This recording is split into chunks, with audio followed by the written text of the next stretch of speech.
the United States is actually more interested in more volatile region. There is a famous quote by Henry Kissinger: "For every tank that the U.S. gives to Israel for free, Israel's neighbors buy 4 tanks from the United States." But $3 billion were a lot of money when the U.S. started to give aid to Israel in 1973. Today, $3 billion is not so much money as compared to the past, and Israel will not collapse if it loses these $3 billion a year in weapons from the United States. But the political aid that the United States gives Israel is extremely powerful and significant. And we could see that, for example, with Israel being accepted into the OECD, despite many objections by the member states of the OECD, but the United States pushed Israel into the organization very forcefully. The United States protects Israel now from condemnations in the UN regarding the attack on the flotilla and so on.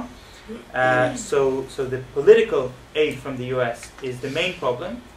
And I would add to that this problem is compounded because in Europe there is just no political will to take a strategic position that doesn't comply with the US.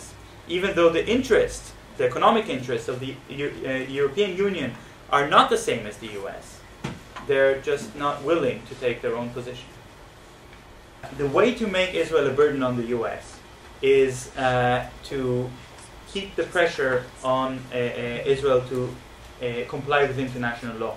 I think part of the reason that the US is so worried about this pressure on Israel is that that the International Court in The Hague will next move on to try American soldiers for what they're doing in Iraq, for example, in Afghanistan. So the pressure on Israel is not just for those who like Palestinians and care about Palestinians. It's for people who are interested in making the world a more peaceful place and a more democratic place.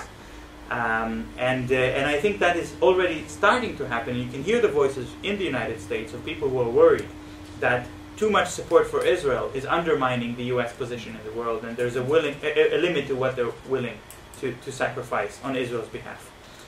And as for your second point, I think that the Arab boycott on Israel was not BDS.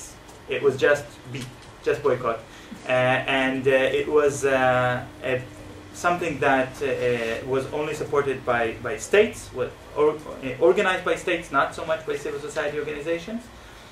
I think that it will definitely be useful if Arab states reinstate their call not to trade with Israel. But since the biggest trading partner of Israel is Europe, we want to get the BDS as widespread as possible in the countries that Israel has more trade with. So that's even more important. But of course, the Arab boycott is very important as well.